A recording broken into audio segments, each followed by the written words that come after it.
merci André. Moi, je suis ravi d'être à cette inauguration et je veux dire que je ne sais pas si on doit dire langue régionale, langue minoritaire, puisque l'Europe a produit une charte européenne des langues minoritaires, c'est son nom menacé. Et ça, c'est un fait pour le corse, c'est un fait pour le provençal, c'est un fait pour le breton. Sur le territoire de la République française, il y a des patrimoines culturels qui sont menacés de disparition. Et ils sont menacés de disparition car ils figurent sur une liste, je ne sais pas si vous la connaissez, mais l'UNESCO produit régulièrement une liste des langues menacées de par le monde. Et malheureusement, toutes les langues régionales qui existent dans l'ensemble de la République française sont menacées de disparition. Et c'est une catastrophe pour le patrimoine, évidemment, de nos langues, mais aussi pour le patrimoine de l'Europe.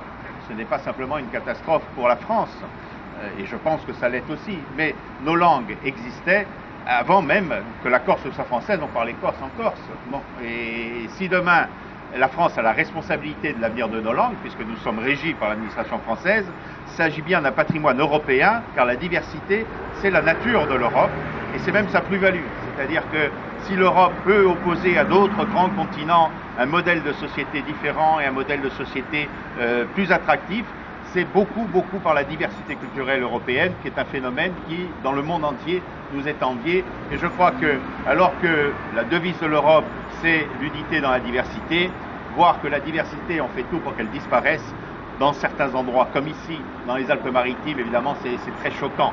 Et je veux profiter de cette petite manifestation pour interpeller le rectorat de l'Académie de Nice, puisque j'ai eu des sollicitations et des plaintes de nombreux enseignants d'occitan, d'une enseignante de langue corse, et évidemment, je suis bien sûr touché par ça.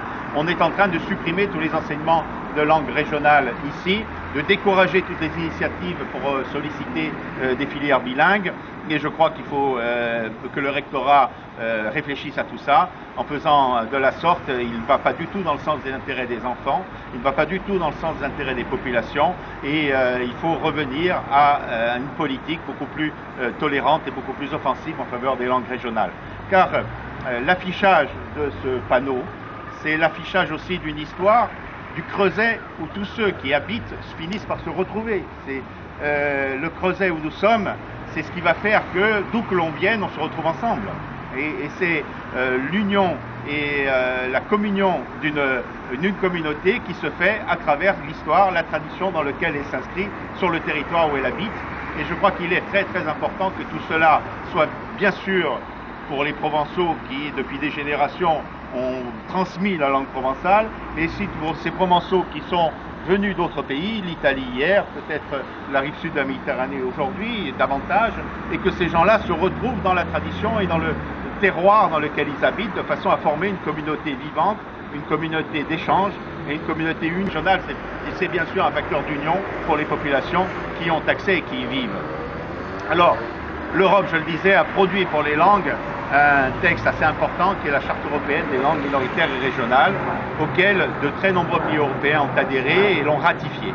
Vous avez entendu récemment le président de la République dire que lui ne ratifierait pas cette charte et qu'il était opposé. Et ce qui est intéressant, c'est ce qu'il a mis comme argument. Il a dit ceux qui veulent ratifier la charte, en gros, les écologistes et les socialistes, puisque c'est dans le programme des socialistes. Pour aller un peu plus loin, mais bon. Mais ceci étant dit, ceux qui veulent ratifier n'aiment pas la France. Voilà. Quand on aime la France, on ne ratifie pas la charte des langues régionales et minoritaires. Alors il faut voir des fois à quel point ce propos est extravagant.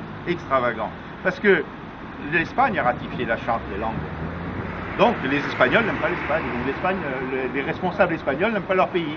L'Italie a ratifié. Donc en Italie, ils n'aiment pas l'Italie. L'Allemagne a ratifié. Donc les Allemands n'aiment pas l'Allemagne.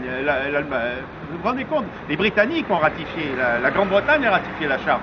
Donc, alors, on est dans une vérité qui est une vérité de repli sur soi, qui ne voit pas qu'autour de nous, tout le monde a ratifié la charte des langues régionales et minoritaires, et qu'il n'y a que le gouvernement français qui s'y est refusé à cause du Conseil constitutionnel, à cause d'une constitution qui est une constitution de repli sur soi, de repli où on vit la langue française comme étant non pas une langue vivante, mais une langue assiégée, et elle s'enferme dans ses barricades, et cette barricade, elle s'appelle d'ailleurs l'article 2 de la Constitution, qui est l'article qui fait, derrière lequel s'abrite tous ceux qui veulent refuser de ratifier la charte des langues régionales et minoritaires. Donc voilà, aujourd'hui nous nous affichons que les langues régionales, c'est le patrimoine, c'est l'histoire, c'est le creuset qui va permettre à chaque terroir de faire l'union de toutes ces populations, et c'est aussi un patrimoine européen, et nous avons le devoir, nous avons la mission qu'il soit transmis et qu'il soit connu des générations futures. Voilà, je vous remercie. Dans toutes ces années, ça fait 30 et quelques années, j'avais des centaines d'élèves chaque année. Il suffisait d'ouvrir des heures pour qu'il y ait des élèves. Aujourd'hui, ces heures, on ne les ouvre plus, très difficilement. Et donc, on dit qu'il n'y a plus d'élèves. Voilà, il y a de ça aussi dans notre situation. Et c'est pour ça qu'aujourd'hui, on a besoin de renouveler et de remonter.